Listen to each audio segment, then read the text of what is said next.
que te he dicho que no te tenemos en el debate, pero sí te tengo presentando por lo menos los temas principales, como solemos hacer cada semana, capturas de nuestra web, de Onda Bética, que nos van a guiar las fases de lo que va a ir este programa de hoy. Así es, por lo menos me tendrás aquí comentándote, bueno, para empezar con la noticia número 1, por supuesto, la crónica, como siempre, del partido del Real Betis Balompié, escrita por nuestro buen amigo Alejandro González, director de la redacción, en la que comenta que el Betis se olvidó de competir con ese 2-0. Da alusión a los buenos 45 primeros minutos del Betis, pero lo tiró por tierra, nada más empezar la segunda parte. Por tanto, ¿cuáles son las declaraciones de Pellegrini? Pues ahí las vemos, en ondabética.es las tenemos. Necesitamos mantener todo el partido, lo bueno que hagamos en 45 minutos. Haciendo alusión, una vez más, repito, a esos buenos primeros 45 minutos del Betis que se hundieron en la segunda parte. Por último, la última noticia, lo que vamos a comentar ya seguramente en este debate, y que trae de cabeza, sobre todo, entre otras muchas cosas, a Manuel Pellegrini. 102 días lleva el Betis sin goles de sus delanteros. Ni Sanabria, ni Loren, ni Borja Iglesias consiguen cuajar ningún gol, y eso que Sanabria está teniendo muchísimos minutos. Loren fue el último en hacerlo que lo hizo hace 102 días. Pero y Borja Iglesias, que continúa con su fatídica racha que hace que este dato sea demoledor, Jared. Sí, un gol en 2020 y uno de los principales quebraderos de cabeza de este Betis. Uno de los temas de debate que vamos a tener a partir de ahora. José Andrés, a ti te vamos a ver después en la entrevista a Domingo Cisma y también en Grada Onda Bética para comentar todo lo que nos sigue a través tanto de Twitter como del chat del directo. Pero ahora me dispongo a presentar a los tres tertulianos que vamos a tener en el día de hoy. Hay uno al que tenía muchísimas ganas de ver debutar en esta temporada porque no ha tenido nunca un cargo de responsabilidad de primerísimo nivel en Onda Bética, pero yo creo que es el guía espiritual de esta casa, Pascual García. Encantadísimo de tenerte por aquí. Bueno, el placer es mío, Jared. Muy buena. Me ha gustado esa presentación, ¿eh? Sí, no te lo esperabas, ¿eh? Macho. Los pelos de punta y todo, para nada. Siempre una sorpresa tuya, pero lo dicho. Tenía ganas de volver. El tiempo no lo había permitido mucho, pero vamos, cuando me lo dijiste, no dudé ni un segundo. Digo, puedo, perfectamente. Siempre, si se puede administrar y organizar el tiempo bien, y más, si me llaman de Bética, vamos para adelante. O sea que, lo dicho, un placer y deseando empezar el debate. Deseando tenerte también. Yo es que recuerdo que eras el de las presentaciones más, ¿cómo decirlo? Que le daba prácticamente fuegos artificiales cada vez que presentabas a tus compañeros en los programas, así que qué menos que hacer alusión a ese guía espiritual. No sé si te consideras como tal. Nada, bueno, pues si vosotros lo decís, habrá que haceros caso, ¿no? Pero yo siempre presentaciones especiales porque al César lo que es del César y vosotros sabéis aquí eminencia en esto. Y don José Andrés la técnica controlando todo y con él nada puede ir mal. Al que le mando también un saludo. Ahí lo veis a centrar sus cosas. Está ocupadísimo en lo suyo. Bueno, no sé si guía espiritual, pero sí uno de los veteranos de esta casa y yo también considero como veterano de esta casa, es verdad que ha habido un paréntesis en medio, pero recuerdo perfectamente debates en 2014, 2015, donde estaba Pascual García y también estaba Pablo Lastrucci. Encantadísimo también de recibirte en el programa de hoy. Hola, buenas noches. Efectivamente, ha habido un paréntesis y no han cambiado mucho las cosas en el Betis. Hemos pasado siempre por altibajos, pero ahora mismo seguimos en ese dilema, ¿no? De si estamos o no donde el Betis en realidad tiene que estar, que es lo más alto posible de la clasificación. Es verdad que con un entrenador que promete, con una nueva etapa en el Betis, con jugadores yo creo que a la altura de esta afición, pero sí es cierto que en cuanto a resultados, pues nos encontramos otra vez con esa incógnita, ¿no?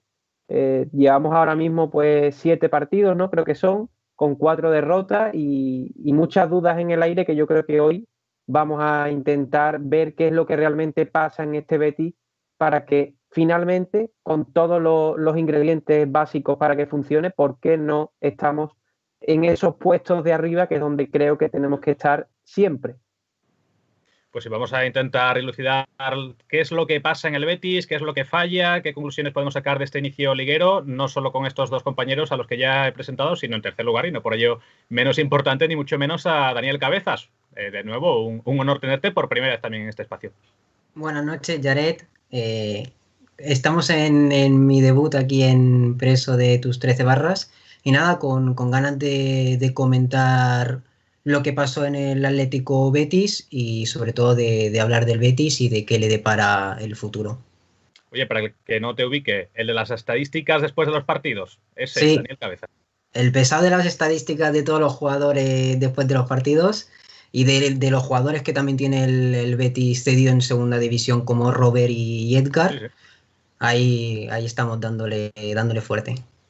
Siempre es una buena referencia, desde luego, para ver cómo está rindiendo el equipo y seguramente de alguno de esos datos que sueles extraer va a haber que echar mano en el día de hoy. Y fíjate que quiero, primero que nada, plasmarte a ti la primera pregunta de todas, porque, bueno, si hacemos un resumen hasta ahora de la situación del Betis y de este último partido, decía en la introducción, una primera buena parte, una segunda mala mitad en la que finalmente el resultado sí es verdad que acaba constituyendo la cuarta derrota en 5 partidos.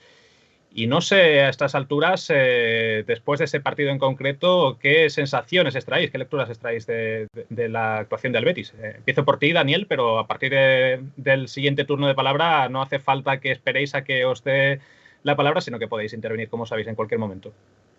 Bueno, creo que el Betis jugó una muy buena primera parte, jugó a lo que el Atlético de Madrid también planteó y quiso, que es quedarse atrás, defender y esperar a que el Betis ataque.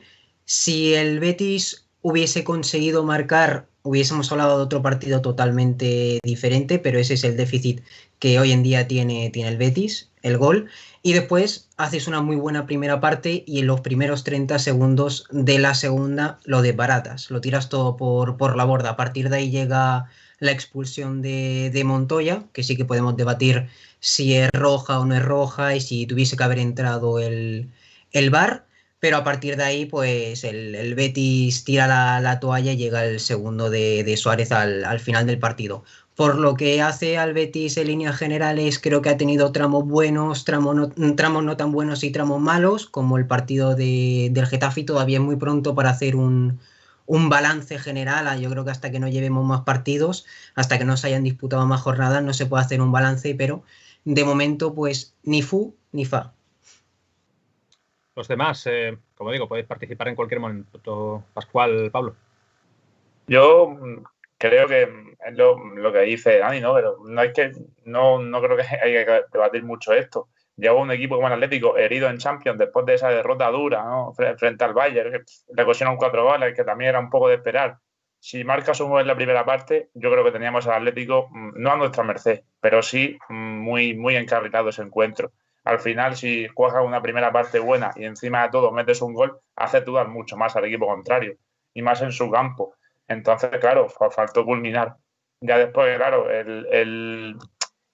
la situación de que dejas de dominar, bajas un poco los brazos y te metes un gol, si le das alas a un equipo como el Atlético de Madrid, estás muy perdido, porque se vienen arriba y al final pues pasa lo que pasa. No marcas, no encarrilas en la buena actuación, no lo dejas todo, al final dejas los deberes a mitad y pues al final nada es para morir en la orilla. Veo que los dos habéis coincidido en lo mismo, que el Betis debió de ponerse por delante en la primera parte aprovechando esa ocasión constante de gol o esos acercamientos. Pero la pregunta es, ¿por qué el Betis no materializa esas ocasiones? Yo he detectado en este partido un par de errores, ¿no? Creo que Pellegrini en este partido, sabiendo, como decimos, que el Atlético de Madrid venía de jugar en Europa, venía por tanto desgastado de ese partido, tenía que haber salido los primeros 20 minutos a comerse al Atlético de Madrid, porque sabemos que el Betis, una vez que encaja gol, como bien hemos dicho al comienzo de este programa, una vez que encaja gol es muy difícil que remonte. Por tanto, había que echar toda la carne en el asador desde el minuto 0 de partido. ¿Qué es lo que creo que tenía que haber hecho Pellegrini? Aunque es muy fácil hablar siempre a posteriori, ¿no? Pero creo que, por ejemplo, Fekir en banda derecha no estaba aprovechado. Creo que es un jugador más de media punta, más en el centro de la jugada, incluso con ocasiones de tirar a portería. En cuanto si Fekir juega en banda, sabemos que reduce sus opciones de tirar a puerta, cosa que creo que es un desperdicio. También creo que Joaquín podía haber jugado de inicio, haber jugado en banda, aprovechando a Sanabria como delantero centro para centrar y colgar balones al área, que creo que los hubiese aprovechado más. En cuanto a lo demás, bueno, en defensa solemos tener siempre esos pequeños fallos, esos pequeños despistes. En este caso, Montoya y Mandy en esa jugada de la segunda parte, el primer minuto de la segunda parte, que nos encajan gol, y yo creo que a partir de ahí el partido ya se pone muy cuesta arriba para el Betis. Como hemos dicho antes, esto es histórico, ¿no? El Betis le cuesta muchísimo remontar partidos una vez que encaja un gol, y en este caso, pues bueno, es un despiste que también es parte de la dinámica del Betis, ¿no? Errores en defensa que le cuestan muy caros y que después con esa falta de gol, que el tema de los delanteros supongo que es un tema que vamos a debatir ahora, es muy, muy negativo para el Betis, ¿no? No hacer gol cuando tienes esas oportunidades como tuvo el Betis contra el Atlético de Madrid, penaliza muchísimo. Sí, de hecho, si tenemos que profundizar, ya sea en los problemas que pudo haber en defensa o en ataque, queremos hacerlo primero en ataque porque lo ha dicho José Andrés también cuando estábamos introduciendo este debate. Son más de 100 días sin marcar un gol, los 3 arietes del Betis. Son 7 partidos en esta temporada, 3 delanteros diferentes, 0 goles. Se puede decir que sí, que Sanabria marcó, pero no se le dio validez al tanto de la semana pasada. Bueno, ¿cómo veis que habría que solucionar esta batalla que de momento están empatando a 0 todos, tanto Sanabria como Borja Iglesias y Loren? A ver, al final yo creo que ese tema es una cuestión ya más psicológica que de calidad y de meter un gol, ¿no? Yo creo que el equipo sabe y esos arietes saben que las ocasiones llegan, que los balones llegan, que tenemos un centro del campo y una línea de 3/4, ¿no? En esa zona del 10, en la que esos últimos pases llegan perfectamente, los centros laterales, se está viendo con Pellegrini, va mucho mejor la cosa. Y es falta, yo creo que de actitud psicológica, un poco de estar de capa caída, de bajón, porque ven que les llega el balón, pero no atinan con la puntería, y un día tras otro igual. Claro, si me dijese que no llegan balones, ya no es culpa del delantero. Bueno, no me llegan, no puedo hacer nada. Pero llegando y sí teniendo esa ocasión, me parece más un tema psicológico ahora mismo que una falta de confianza y cuestión de automotivación que lo que viene siendo la calidad del jugador y el gol que tenga. No estoy muy de acuerdo con cuanto al tema psicológico. Pienso que en cuanto a sensaciones, es verdad que en cuanto a resultados están igualados porque ninguno ha conseguido anotar, pero en cuanto a sensaciones yo discrepo. Yo creo que hay jugadores que transmiten, en cuanto a los 3 delanteros posiblemente, no sé si alguno más tenemos ahora mismo en el Betis como titulares, que son Loren, Sanabria y Borja Iglesias. Yo creo que evidentemente Sanabria es el favorito del entrenador, que Loren ha demostrado tener más calidad que Borja Iglesias en cuanto a generar juego, no solamente ya en cuanto a ser mejor o peor delantero, sino en cuanto a aportar al equipo. Y hemos visto a Borja Iglesias totalmente, yo por lo menos lo he visto totalmente perdido en muchos momentos de los partidos, ¿no? Yo creo que ahí se ve claramente qué delantero está más en la onda, nunca mejor dicho hoy, para jugar de titular. Es cierto que puede afectar, no digo que no, Pascual, evidentemente el apartado psicológico es muy importante para los delanteros, pero yo creo que en cuanto a sensaciones futbolísticas, está claro que hay 2 delanteros que están por encima del que ha sido titular al principio de temporada, que era Borja Iglesias. Yo creo que Borja Iglesias ha terminado su crédito. No se puede seguir dando minutos a un jugador que está, para mi gusto, descolocado en cuanto al juego, que el Betis tampoco juega a centrarle balones al delantero, sino que, bueno, está intentando siempre buscar a lo mejor jugadas por el centro o no termina de colgar buenos balones, que eso es lo importante, que tenga un buen centrador. Yo creo que el Betis, exceptuando Joaquín, algunos centros que son muy buenos, pero tiene más extremos que van a dar el pase abajo, el pase de la muerte. Tenemos ahí a Tello que suele meter esos pases apurando hasta la línea de fondo, pases rasos, pero como centrador, yo creo que Borja Iglesias no tiene sitio ahora mismo en el Betis y que yo pondría por delante, a mi gusto personal, a Loren, pero entiendo que Sanabria también es un gran delantero y que Pellegrini lo va a poner en más de una ocasión. Yo discrepo en que el Betis sea un gran creador de ocasiones. Yo no recuerdo, yo os planteo una pregunta. ¿Cuántas ocasiones claras de gol han fallado Loren, Sanabria y Borja Iglesias? Porque yo no recuerdo la última. Vaya. Y si no me equivoco, en el partido contra Atlético de Madrid, en la primera parte en la que mejor estuvo el Betis, la ocasión más clara de gol es de William Carballo, de cabeza, que para Oblak, si no me equivoco. Entonces, ¿creador de ocasiones el Betis? Pues no lo veo así. Sí que es verdad que Alex Moreno a veces desborda, que Tello a veces desborda, pero ese pase nunca va a un jugador bético, sino que siempre se rechaza o no llegan a rematar. Yo os planteo esa pregunta. ¿Cuántas ocasiones claras ha fallado Borja Iglesias, Sanabria y Loren en los últimos partidos del Betis? Yo diría Sí, 0. Dani, te doy la razón ahí, pero también pienso yo, y es lo que he visto, que le doy la razón también a Pablo en el que Loren es el delantero que necesita el Betis, pero sobre todo por la capacidad de desmarque que tiene, porque no veo a Borja Iglesias y a Sanabria tirar esos desmarques cuando Fekir llega a línea de 3/4 y necesita el último pase. Los veo muy apáticos, muy parados, que Sanabria me gusta, pero me gusta más para recibir el balón de espaldas y para generar un poquito más la zona del 10. Pero para tirar desmarques, ve a Loren, porque Loren se mete en la media punta o se mete un poquito más a la desembanda y te tira un desmarque de ruptura, te tira un desmarque tanto de ruptura como de apoyo. Pero el Sanabria y Borja Iglesias, cuando llegan a su zona de confort, que es la media luna del área, un poquito más para adelante, los veo muchas veces demasiado estáticos, no tirando esos desmarques que necesita el equipo. Entonces, al final, William Carballo, Fekir o Tello, lo que sea, tienen que hacer la jugada individual porque ven que no tiene a ese compañero que necesita meter el gol. Y eso es lo que le hace falta a Borja Iglesias y a Sanabria, tirar más desmarques.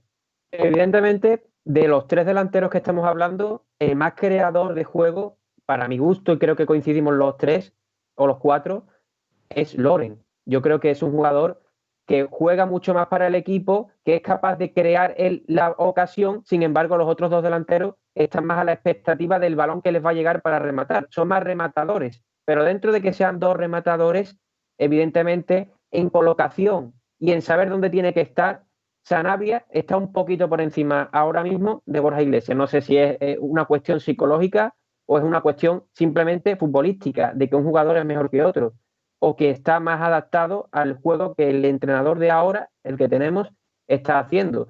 Ni Borja Iglesias sirvió el año pasado, ni creo que con el juego que se está haciendo ahora vaya a servir. Como bien decimos, no genera tantas ocasiones en cuanto a centros, en cuanto a balones colgados al área para ser rematados, o en cuanto a pases al centro o al punto de penalti. Por lo cual habrá que buscar delanteros que sean más Juan Palomo. Yo me lo quiso, yo me lo como. Yo controlo el balón de espalda, como dice Pascual, y me genero yo la ocasión de gol.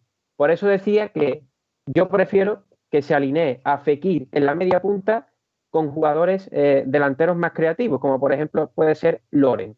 Yo creo que esa dupla tendremos que verla y ver realmente si un delantero creador con un jugador que le ofrezca balón, como puede ser Fekir, Canales o Joaquín, en un partido durante más minutos, no solamente 10 o 20 minutos, sino los primeros 45 minutos, ver qué pasa si esos jugadores coinciden en el campo y son capaces de conectar, porque eso es otra cosa que ya termino, que creo que en el Betis, en la parte de arriba, falta conexión entre los jugadores, falta juego entre los de arriba, ¿no? Parece que juegan un poco a lo que va saliendo y a ver qué pasa cada vez que un jugador creativo como Canales, por ejemplo, coge el balón. Y añado una cosa rápida. ¿Cómo estará la cosa que nadie se plantea jugar con Fekir de media punta y dos delanteros? Se habló mucho, en este espacio se habló mucho a principio de temporadas de si chirriaba ver a Fekir a la derecha. Luego fueron pasando los partidos, veíamos a Canales muy inspirado, a Joaquín Fekir permutando posiciones y minutos en los que parecía que sí había calidad, que acababan llegando los goles, aunque no fueran de la línea de delanteros. Pero bueno, al final se ha acabado asentando ahí en esa banda donde se le puede implicar más en defensa. Lo está haciendo mejor que el año pasado, que quizás es de lo que más se le acusaba, de esa desconexión. Pero está también un poco falto de esa inspiración, ¿no, Fekir? No sé si veis recuperable y cómo la figura del francés. A ver, Fekir es muy recuperable, pero soy de los que opina que, como Pablo, es un mediapunta nato. Que tenga que tener libertad o que Pellegrini le quiera dar libertad para caer un poco a banda, meterse de vez en cuando cerca del doble pivote para sacar la pelota, sí, libertad de movimiento, pero su zona es la de 3/4, su zona es la del 10. Su zona es pegadita al delantero, casi. ¿Para qué? Y hablaba Pablo antes de esto. Lo bueno que tiene tener a Loren es que cuando Loren tira del marque, esa marca la arrastra. Y muchas veces necesita de 2 jugadores que estén encima suya. ¿Qué hace ese arrastre? Dejar al mediapunta libre para que si recibe de cara pueda pegar. Y Fekir, que tiene ese disparo que desde media luna del área un poquito más para atrás es demoledor muchas veces. Efectivamente. Y este equipo necesita a Loren jugando como único delantero. ¿Que quiere probar a Borja Iglesias? Jugaba con 2. Para mi gusto, Borja Iglesias es un sistema para 2 delanteros. ¿Por qué? Porque Borja Iglesias es un delantero de área, de rebote y de pescar el balón y de estar con la caña. Borja Iglesias es muy listo ahí. Me recuerda mucho a Raúl porque está siempre con la caña. Pero si Borja Iglesias tiene que ir a la zona del 10, darse la vuelta, meter en la banda, correr, buscar el centro y rematar, acaba listo papeles porque no tiene ese físico necesario para hacer doble tarea. Es de una tarea y es área. Pero con una diferencia en cuanto a Borja Iglesias, bueno, con muchas diferencias entre Borja Iglesias y Raúl. Y es que Raúl sí sabía estar en el sitio y Correcto. sabía dónde colocarse. Sí, pero, y eso es importantísimo para un delantero pescador, como tú dices. Y en cuanto a Fekir, me gustaría apuntar una cosa, y es que creo que es un jugador con mucha fuerza, con mucha corpulencia, pero que la está aprovechando negativamente para perjuicio del equipo, porque genera muchas faltas cuando intenta recuperar el balón y lo hace de una manera muy brusca. Evidentemente, con los dispositivos que tenemos hoy del VAR, videoarbitraje, los árbitros que tenemos en el campo, es una torpeza supina y empecinarse en quitar un balón a la fuerza o en hacer excesivo uso de su fuerza para jugadas que no tienen sentido. Yo creo que Fekir tiene que aprovechar esa fuerza para crear ocasiones y no para generar faltas y tarjetas que al final lo que van a hacer es ir en detrimento del equipo. Y antes de dar paso a Dani, que seguro que quiere hablar de esto, para mí, creo... muy rápido. Para mí creo que Fekir, este equipo no necesita que Fekir baje tanto a ayudar al lateral, porque al final si recuperas el balón, ese trabajo físico que ha hecho al recuperar, lo pierde a correr hacia adelante. Este equipo necesita que en el medio campo, ¿no? Digamos que en esa zona tape un poquito más banda o bascule, que no me salía, bascule un poquito más para Fekir no tenga que trabajar tanto tan atrás, porque recuperar ese balón físicamente ya recupera 5 o 6, te cuesta ir para adelante. Necesitas darle más libertad y tenerlo con más movilidad arriba. Pues para eso tienes que bascular un poco más. Mi opinión, por lo menos. Por partes, creo que Pablo tiene razón con lo de las faltas y es sinónimo de frustración, de un balón perdido, que la falta es tan brusca que no hace falta ni el videoarbitraje, o sea, el mismo árbitro lo ve. Otra cosa me gustaría añadir, me gusta la banda Emerson-Joaquín para que los dos vayan desbordando y tener a Fekir más centralizado, eso que hemos dicho, para con el chut que tiene, la calidad que tiene, pueda o bien tirar o bien dar el último pase hacia los delanteros. En este caso hablábamos de Loren. Y echo de menos la figura de Fekir, la figura de líder. Yo creo que Fekir es uno de los grandes líderes del vestuario y lo que se necesita en momentos puntuales es que se eche al equipo a sus espaldas y que diga, aquí estoy yo y vamos a por todas. Y yo eso a Fekir no se lo he visto y este año lo veo más triste, más decaído que el año pasado. Recuperable, un jugador de su calidad, por supuesto.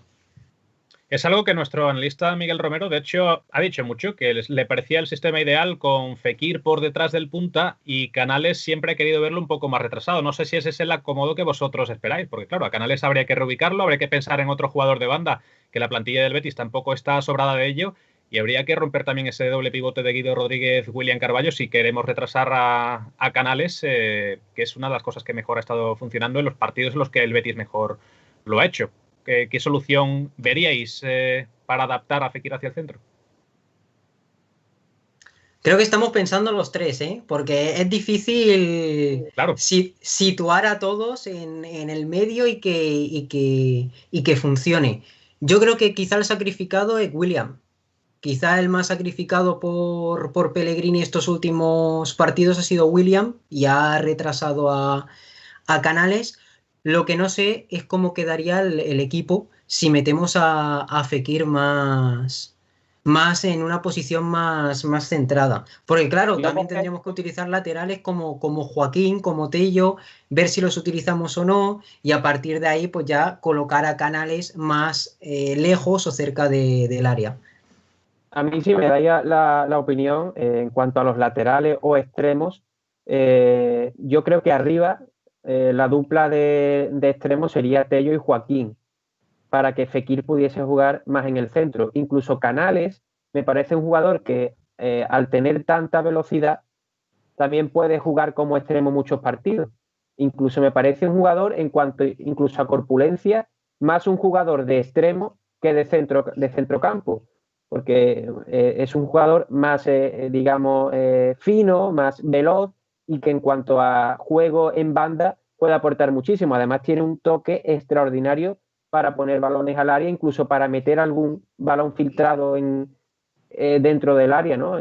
Para el delantero. Entonces me parece que esa puede ser una opción, ¿no? De todas formas, el Betis tiene multitud de opciones y hay que recordar una cosa, que es muy importante. El Betis ahora mismo está afrontando solamente una competición. Después se le sumará la Copa del Rey, pero hay que tener en cuenta que el Betis está compitiendo por entrar o por estar en una zona europea, compitiendo con equipos que sí tienen ese desgaste y que tienen que hacer esas rotaciones. El Betis puede, dentro de esas rotaciones que tendrá que hacer forzosamente, pero puede hacer un equipo, un once inicial más estable en el que jugador por jugador haga falta hacer pocas modificaciones cada partido.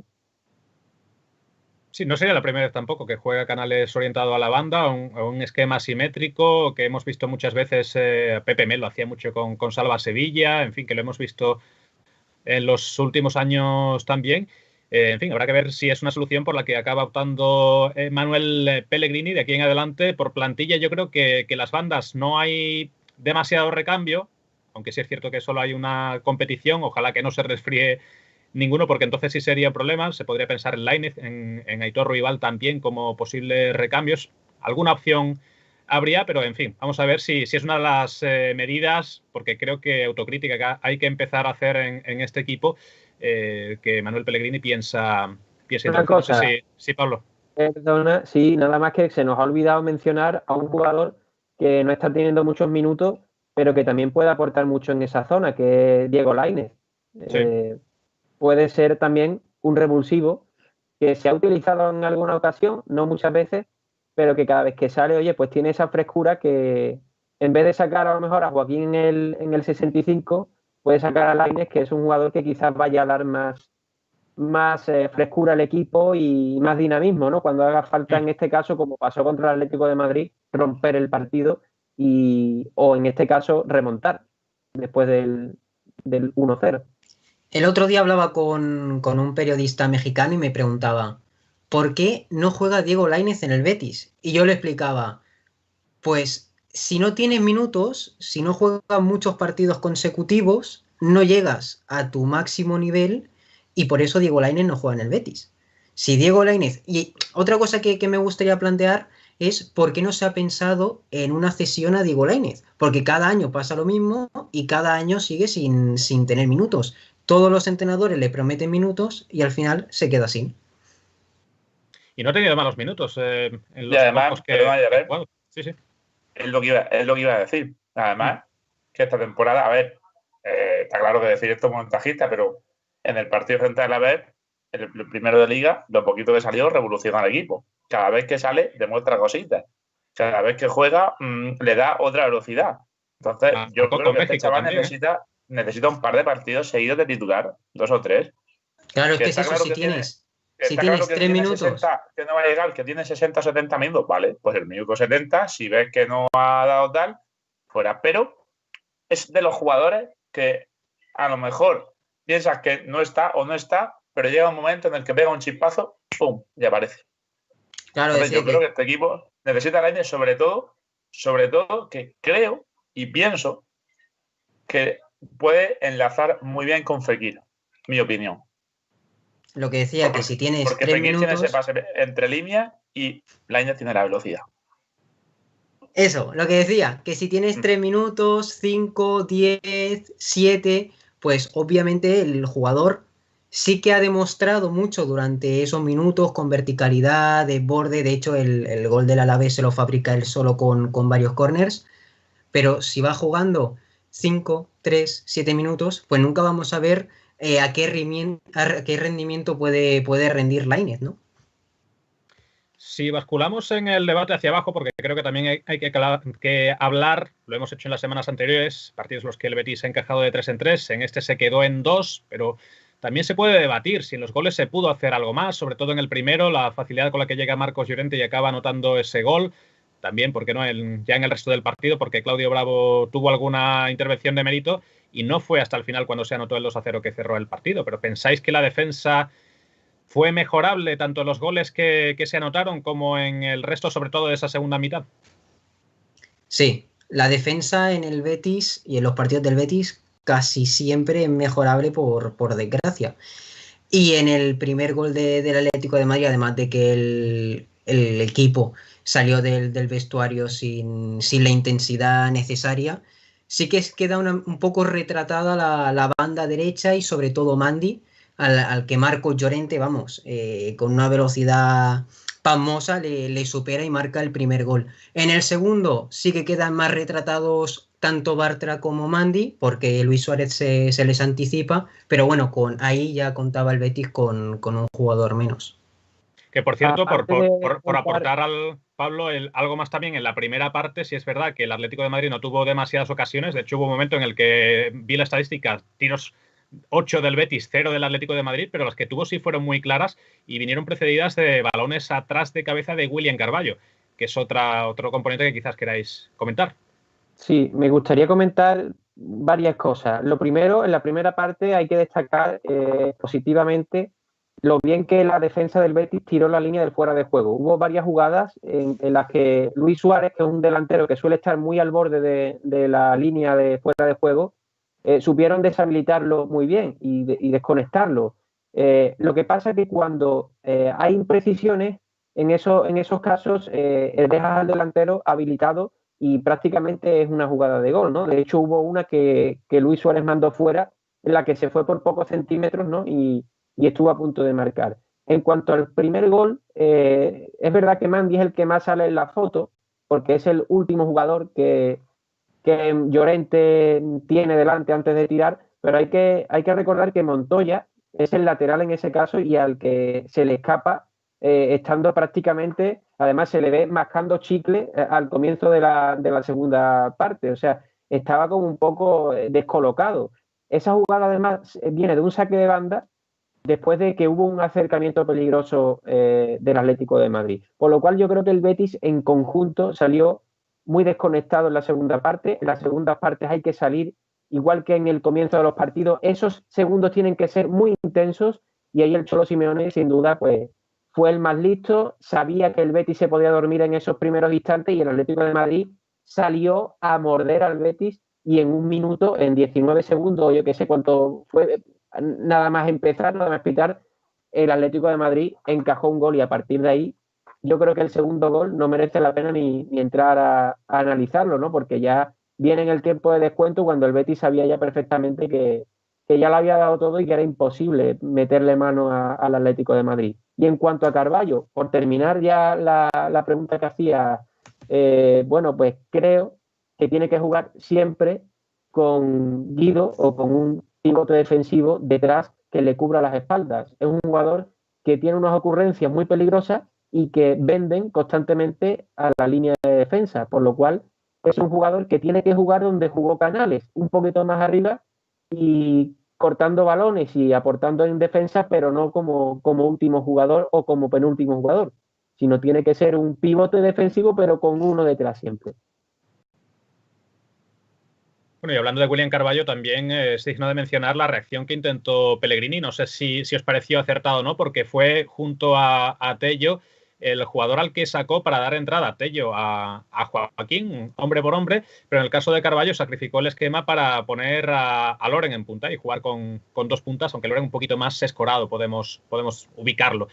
¿Qué os pareció esa reacción de Pellegrini? ¿Era lo que esperabais? Porque hay mucha gente que dice que pese a ese fallo de William Carballo fue uno de los mejores en el primer tiempo para poder dominar y meter en campo atlético al rival casi todos esos primeros 45 minutos. Y bueno, Tello también fue uno de los jugadores más activos en ataque, pese a que le faltó ese último pase. Para mí el cambio estuvo bien. No sé, soy de los que piensa que cuando estás por detrás en el marcador y necesitas gol, yo, desde mi punto de vista y desde los años que he entrenado y y lo que pienso es que lo primero que sacrifico para meter delantero es un jugador de doble pivote. Es un medio centro defensivo. Lo primero, me da igual romper el esquema y tener menos contundencia atrás. Lo primero que sacrifico es un medio centro para seguir conservando las bandas y para tener más fútbol arriba. Lo que pasa es que cuando entró ese cambio, cuando llegó el minuto 65, es verdad que los jugadores que acompañaban a las dos incorporaciones ya no estaban tan frescos, por lo cual llegar con dos puntas, para que haya dos puntas jugando, tiene que haber antes alrededor una serie de jugadores que hagan llegar el balón ahí. Y claro, evidentemente, pues en el minuto 65 ya Fekir no estaba, ni Canales tampoco, en actitud de seguir en ese nivel de juego.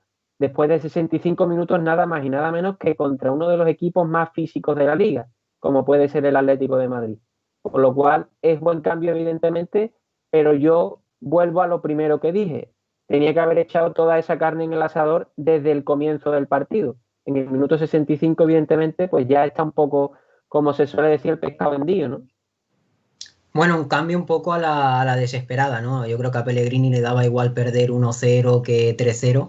Y entonces decidió sacrificar a William Carvalho, que ya lo ha hecho en otras ocasiones para meter a Loren y tener una referencia más arriba. Y Suele el ser cambio. el primero, ¿eh? Sí, suele ser siempre el primero, y por eso lo apunto, porque es curioso.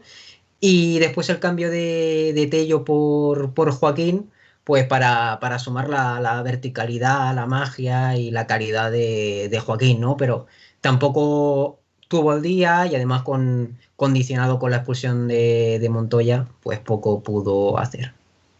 Y si hablamos de la reacción del equipo, porque otro dato que es curioso, más allá de lo que puede hacer Pellegrini desde el banquillo, es que 4 veces se ha puesto perdiendo en el marcador y 4 partidos que han acabado en derrota. 100% de partidos perdidos una vez que el rival se te ha adelantado.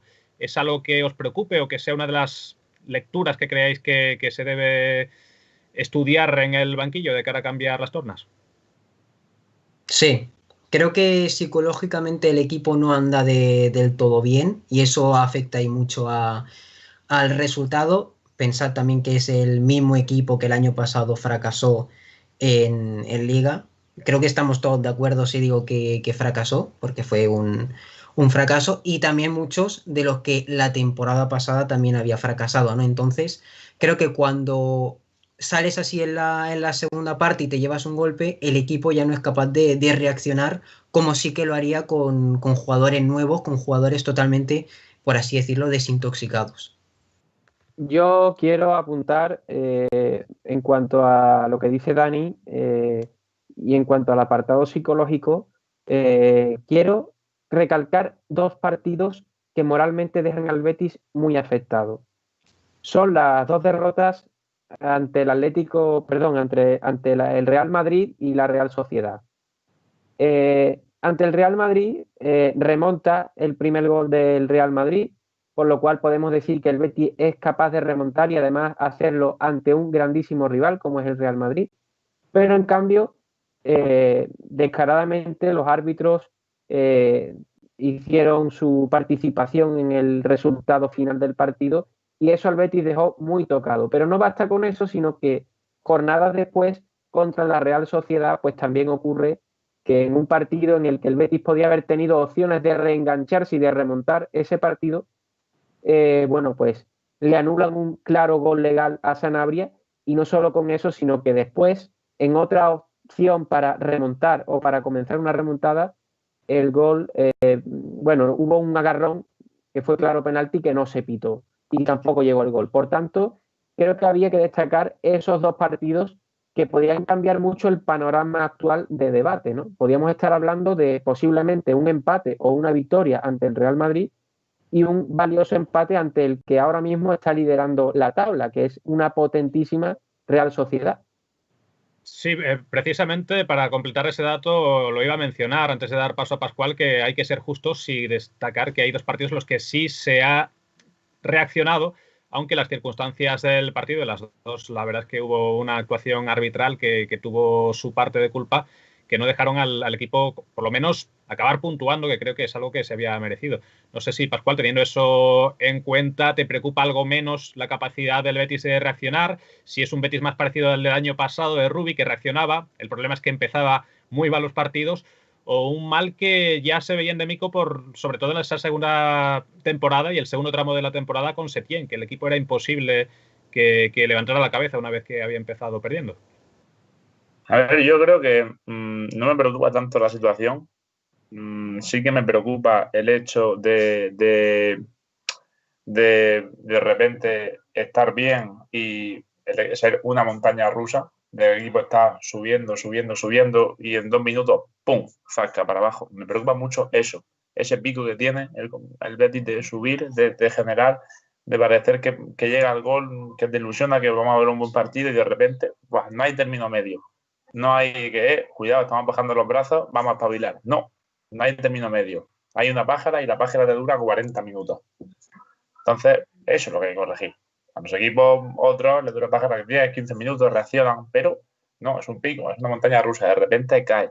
Si encima de todo las añades por actuaciones arbitrales y tal, bueno, todos los equipos pasan por eso, ya hay que dejar de quejarse, ¿no? Porque no va a servir de nada. Pero me preocupa que este equipo sea tan montaña rusa durante tanto tiempo.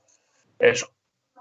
Sí, en relación a eso, yo creo que Pellegrini incluso lo ha destacado en las últimas ruedas de prensa, que hay que corregir esos partidos en los que o bien mantienes la conexión, la concentración hasta el final y acabas con la portería cero, o acabas encajando 2 o 3 goles, como era el caso hasta ahora, 50% de cada uno.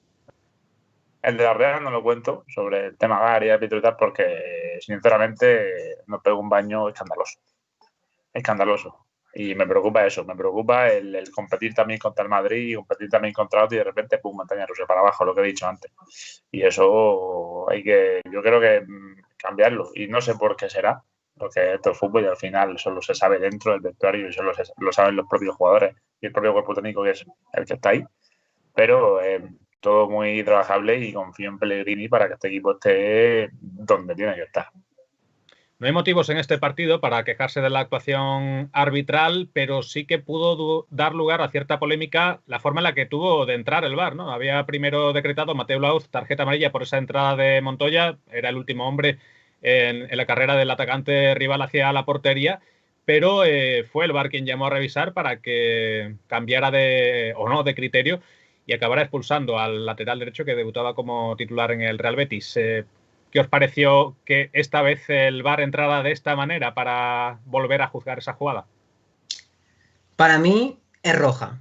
Para mí es roja porque es último hombre. Y creo que ahí el VAR se aplica correctamente. También te tengo que decir, y puse un tuit sobre eso, hay que aplicar el reglamento a todos los equipos por igual y en todos los momentos por igual. Y eso es lo que falla del VAR, que no se aplica a todos los equipos ni tampoco se aplica en todos los momentos. Si el VAR se aplicase de forma equitativa para todos los equipos, no habría tanta polémica. Para mí, ya te digo, es roja porque era último hombre. Y también hay polémica por otra jugada con Fekir, un posible penalti, entre comillas, de rugby, que se ha apodado así en Twitter. Y no sé si os parece penalti o no os parece penalti. Yo, antes de lo del penalti, que bueno, es una jugada dudosa. Había que ver si realmente el jugador tenía opciones aparte de que el balón está en juego y que, bueno, pero habría que ver si realmente Fekir tenía opciones de rematar o de coger ese balón. En cualquier caso, estamos hablando de la expulsión de Montoya, ¿no? Para mí es expulsión clara porque, como bien dice Dani, es el último jugador, se queda solo delante de Claudio Bravo y por tanto es una ocasión, perdón, es una ocasión manifiesta de gol y el reglamento dice que eso es tarjeta roja. Pero estoy de acuerdo con lo de unificar criterios y lo que es tarjeta es tarjeta. Mateu Laoz sabemos que es un árbitro permisivo y que, bueno, interpreta jugadas según su antojo, pero lo que no se puede interpretar nunca es el reglamento. Y varios jugadores del Atlético de Madrid tuvieron que ver la tarjeta amarilla por algunas entradas que excedieron en su fuerza.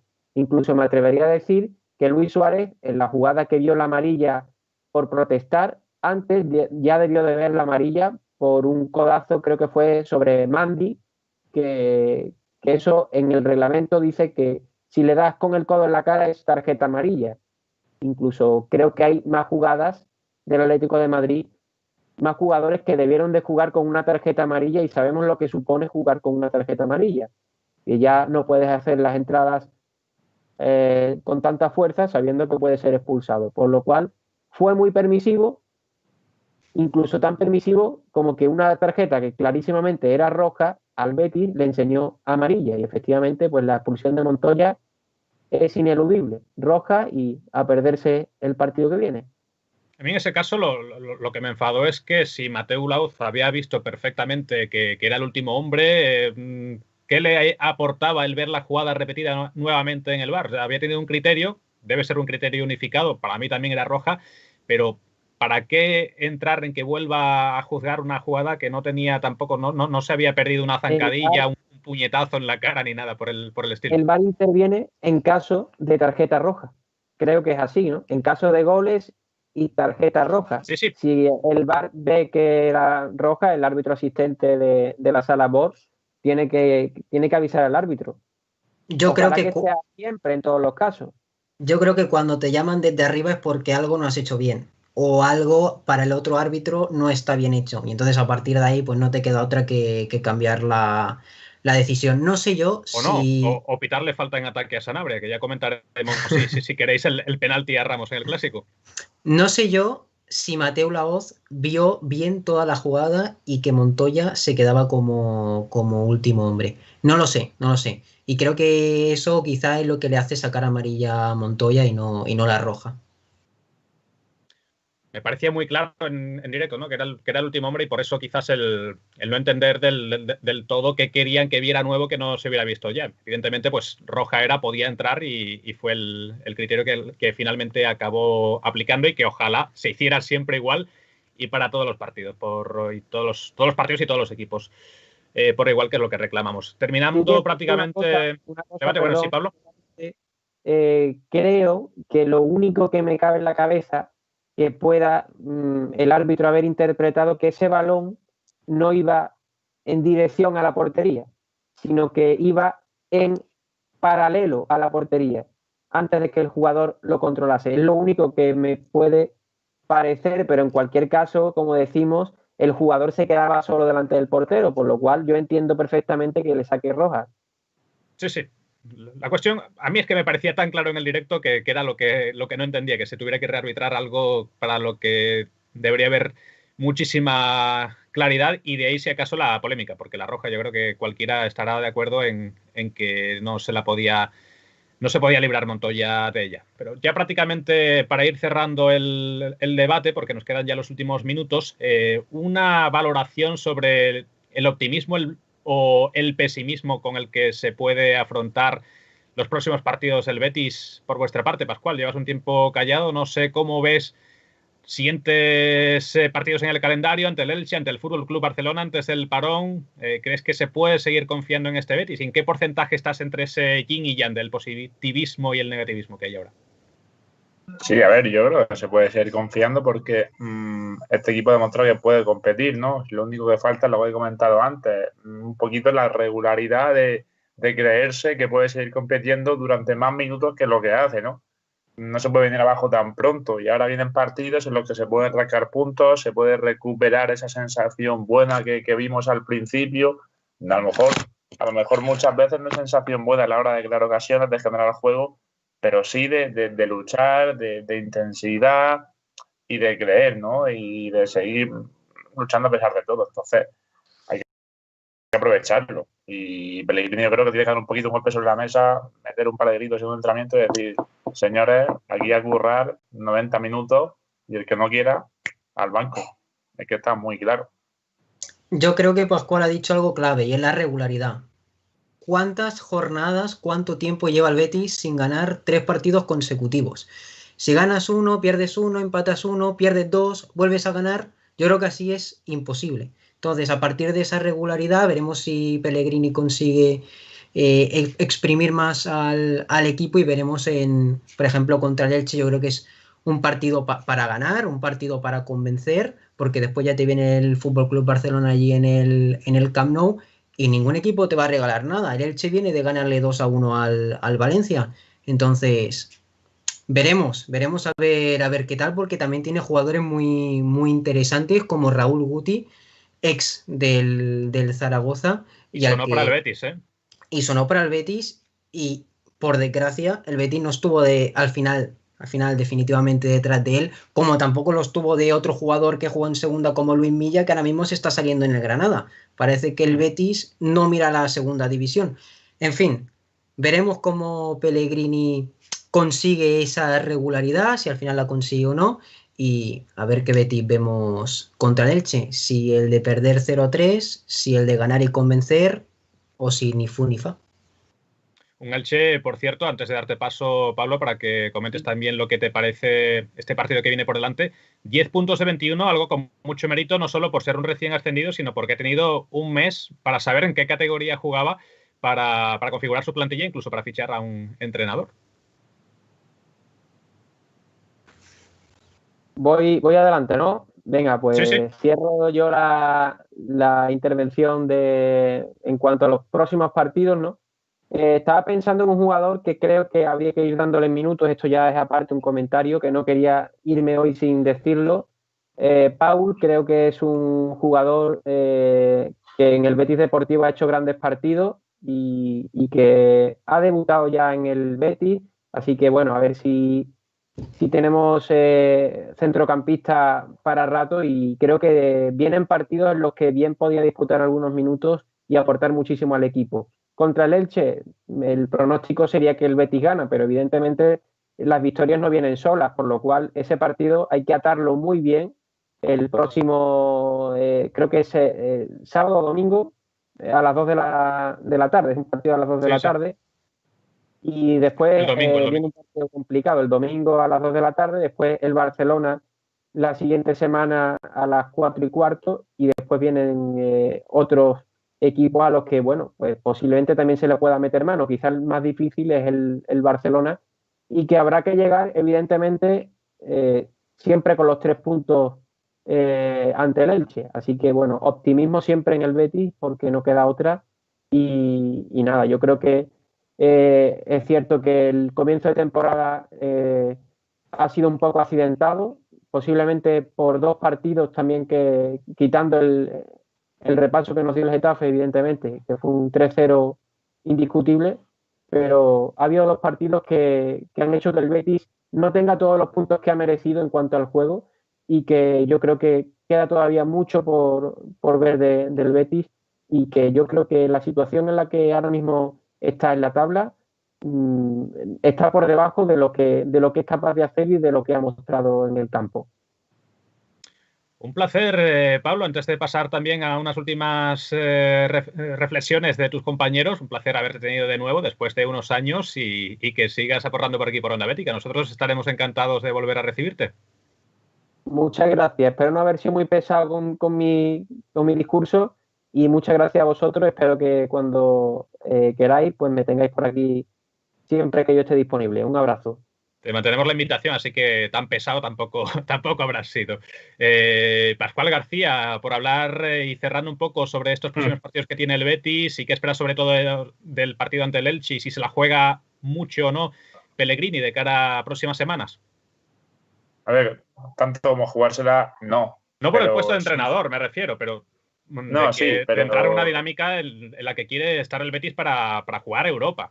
Y es el partido idóneo, ¿eh? Para que recuperar la dinámica. Sí, el Elche viene bien, está compitiendo, parecía que no, pero le da la vuelta a la situación y se le mantiene la garra durante los 90 minutos. Y es lo que muchas veces caracteriza a un equipo humilde, que lo que quiere es mantenerse y lo que quiere es disputar partidos. Al final, con ganas, muchas veces sí, cuando falta la calidad o falta, no digo que no hay calidad a los jugadores, pero cuando no saben las cosas, lo que te caracteriza son las ganas de seguir luchando. Y el Elche eso lo está haciendo muy bien. Y creo que este partido es para jugar como Lainez y Tello, que jueguen de titulares, porque al Elche le cuesta mucho los balones, no largos a banda, pero sí profundizar por ahí, porque cierran mucho laterales, suben a veces demasiado, y creo que por banda ese partido va a ser la clave, porque a Elche le cuesta mucho defender cuando un equipo se abre y genera espacio. Cuando se cierra, a Elche no le cuesta nada, pero lo que he visto es que a Elche le cuesta mucho cuando el equipo se abre campo y genera a partir de ahí. Entonces, no digo que se haga, pero sí creo que es partido para Lainez y para Tello. Y sobre todo, para los delanteros, ¿eh? Yo ahí lo dejo. Partido contra el Elche para mí es partido para jugar con 2 delanteros. Veremos si opta Pellegrini por cambio de esquema. Algo hay que hacer si se quieren corregir los errores que se han cometido en esas últimas jornadas. Y decíamos el dato, ¿no? 4 derrotas en 5 partidos es para pensarte alguna que otra cosa. Pascual, lo mismo. Muchísimas gracias por habernos acompañado y estaremos muy pendientes porque estás ahí con el futsal, con el Jimby Cartagena, un experto en la primera división en la que ahora juega también el Betis y del FC en general, que ahí está Rubén Castro metiendo goles. Hombre, el tiburón pasan los años y va a seguir metiendo. No se le olvida, ¿eh? Que no se retire nunca. Se lo decía ayer a un amigo. Mientras Nadal siga ganando Roland Garros, Rubén Castro seguirá marcando goles y Jorge Molina también. Que lo decía el entrenador del Cartagena el otro día. Borja Jiménez comentaba y dice, tener a Rubén Castro ahora mismo aquí es como tener a Messi. Lo hace todo bien. Te da una facilidad para hacer las cosas que cuando tiene el balón están 3 tíos encima suyo a 2 y siempre hay otro jugador en equipo con espacio para hacer cositas. Y nada, el placer es mío y cuando lo necesites, pues solamente tienes que decírmelo. Diciéndomelo tú, macho, no voy a decir que no. Ya lo sabes. Invitadísimo estás, hay que recoger el testigo. Y lo mismo, y brevemente también, Dani Cabezas, porque tenemos ya a Domingo Cisma por aquí preparado y queremos ir con la entrevista próximamente. ¿Algo que comentar sobre los siguientes partidos del Betis, sobre ese optimismo o no, sobre qué hay que hacer y sobre si se la juega o no mucho el equipo en estas próximas jornadas de cara a los objetivos de la temporada? Si el Betis quiere estar en Europa, es un partido para ganar. Si no quiere estar en Europa, que siga perdiendo puntos, ¿no? Un último apunte. Quizá el Betis Futsal juega el miércoles contra el Valdepeñas. Eso lo ha solicitado el club. Así que lo podréis ver por Betis Televisión. Y no creo que se la juegue Pellegrini. Es un partido importante si se quiere estar en Europa, pero no tanto como para echar a Pellegrini. Veremos. Por supuesto, está fuera de la ecuación algo así, pero sí es cierto que vienen partidos difíciles como ese del Camp Nou y el de Elche cobra importancia si quieres empezar a sumar esos puntos. En fin, Dani, te digo lo mismo, un placer haberte tenido en este tiempo de debate, haber tenido tu aportación no solo con las estadísticas, eso sí, vamos a seguir muy pendientes al final de los partidos de todos los datos de los jugadores claves de los partidos del Betis. Igualmente, ahí estaremos, como siempre. Ha sido un placer estar aquí. Creo que nos lo hemos pasado muy bien y nada, me apunto para el siguiente, ya lo sabes. Pues también la invitación se te hará llegar las próximas semanas porque queremos tenerte más veces por aquí. Nosotros tenemos que ir cerrando en el debate, pero no se vayan porque viene la entrevista de José Andrés Carrasco con Domingo Cisma.